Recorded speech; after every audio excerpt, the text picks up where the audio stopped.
लद्दाख में चीन को मिलेगा मुंहतोड़ जवाब, पाकिस्तान के खिलाफ भी एक्शन प्लान तैयार। चीन के साथ सैन्य गतिरोध के बीच भारत ने लद्दाख सेक्टर और अन्य क्षेत्रों में बड़ी तादाद में सैनिकों को उनके निवास स्थलों में रखने के लिए बुनियादी ढांचा विकसित कर लिया है। इसके साथ ही भारत ने क्षेत्र में सैनिकों की संख्या में भी बढ़ोतरी कर चीन की गतिविधियों को मुंहतोड़ जवाब देने की तैयारी की है। अपने प्रमुख सैन्य प्रतिद्वंदियों को जवाब देने के लिए सेना ने कई बदलाव किए, जिनमें ऑर्डर ऑफ बैटल ऑर्बिट भी शामिल है। पाकिस्तान और चीन के खिलाफ नई रणनीति। भारतीय सेना ने पाकिस्तान के खिलाफ दंडात्मक निवारण और चीन के खिलाफ विश्वसनीय निवारण नीति लागू करने का फैसला किया। इस रणनीति के तहत अब सेना कोर स्तर पर प्रतिक्रिया देने की जगह एकीकृत प्रणाली का इस्तेमाल करेगी। इसमें पाकिस्तान से सटी पश्चिमी सीमा और चीन से लगी पूर्वी सीमा के बीच संतुलन का भी ध्यान रखा गया। पाकिस्तान से लगी सीमा भारत के पश्चिमी थिएटर कमांड का हिस्सा है, जो कि सेना के लिए हमेशा से महत्वपूर्ण रही है। पश्चिमी थिएटर कमांड में भारत की रणनीतिक दंडात्मक निवारण की होगी। सैन्य दृष्टिकोण से दंडात्मक रणनीति उसे कहा जाता है जहां पर जवाबी कार्रवाई की जाती है। भारत की सैन्य शक्ति पाकिस्तान के मुकाबले काफी ज्यादा है, ऐसे में यहां पर दंडात्मक निवारण नीति को लागू किया गया है। वहीं सैन्य शक्ति के मामले में चीन अपनी तैयारी अमेरिका से मुकाबले के लिए कर रहा है, लेकिन पूर्वी लद्दाख क्षेत्र में गतिरोध के दौरान उसे समझा गया कि भारत उसके सामने आंख में आंख डालकर बात करने की क्षमता हासिल कर चुका है। भारत की इस रणनीति की चीन के सैन्य दादागिरी वाली छवि को वैश्विक नुकसान पहुंचाया। इसे ही विश्वसनीय निवारण नीति कहा जाता है।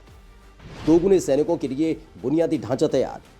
चीन से मुकाबले के लिए भारत ने लद्दाख क्षेत्र में सैनिकों की संख्या बढ़ाने के साथ ही उनके रहने के लिए बुनियादी ढांचा निर्माण के काम को युद्ध स्तर पर अंजाम दिया। सेना ने 5 साल में होने वाले काम को 1 साल में ही पूरा कर लिया। लद्दाख में बेहद प्रतिकूल पर्यावरणीय परिस्थिति के चलते सैनिकों को रखने में काफी समस्या आती है। क्षेत्र में तापमान 45% से नीचे चला जाता है। ऐसे में इन विशेष ठिकानों के निर्माण के बाद सैनिकों को यहां रहने और काम करने में आसानी होगी। 5 साल का काम 1 साल में पूरा। सरकारी सूत्रों ने बताया कि चीन से सैन्य तनाव के बीच भारतीय सेना ने अगले 5 साल के लिए नियोजित काम को 12 महीने के अंदर ही पूरा कर लिया। इस नए बने आवासों में केवल लद्दाख सेक्टर में तैनात सैनिकों की संख्या वर्तमान में इस क्षेत्र में तैनात सैनिकों की संख्या की दोगुनी से भी ज्यादा होगी। अनुमान के मुताबिक भारत और चीन दोनों ने इस साल की शुरुआत में पैंगोंग झील सेक्टर में डिसएंगेजमेंट के बावजूद पूर्वी लद्दाख सेक्टर में एक दूसरे के सामने 50,000 से ज्यादा सैनिकों को तैनात किया हुआ है। LAC पर तैयार होगी सुरंग।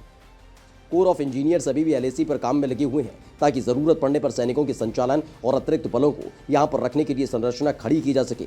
सैनिकों के आवास के साथ ही भारत LAC के साथ सभी क्षेत्रों में सड़क के बुनियादी ढांचे को विकसित करने के लिए भी काम कर रहा है। भारत निमू पदम दारचा अक्ष सड़क को लेकर काम तेज कर चुका है। इस सड़क का निर्माण होने के बाद देश के अन्य हिस्सों से सैनिकों को लद्दाख पहुंचाने में आसानी होगी। इस सड़क पर कनेक्टिविटी के लिए जल्द ही रक्षा मंत्रालय BRO को 4.5 किलोमीटर लंबी सुरंग बनाने की अनुमति देने के प्रस्ताव को मंजूरी देने के लिए तैयारी कर रहा है। आपको बता दें कि भारत और चीन के बीच पिछले साल अप्रैल मई के महीने में उस समय तनाव शुरू हो गया था। बाद में जब चीन ने पूर्वी लद्दाख क्षेत्रों में ग्रीष्मकालीन सैन्याभ्यास का इस्तेमाल किया था। यही नहीं, चीन की पीपल्स लिबरेशन आर्मी ने पूर्वोत्तर के अन्य हिस्सों में दबाव बनाने के लिए सैन्य ढांचे का निर्माण भी किया था।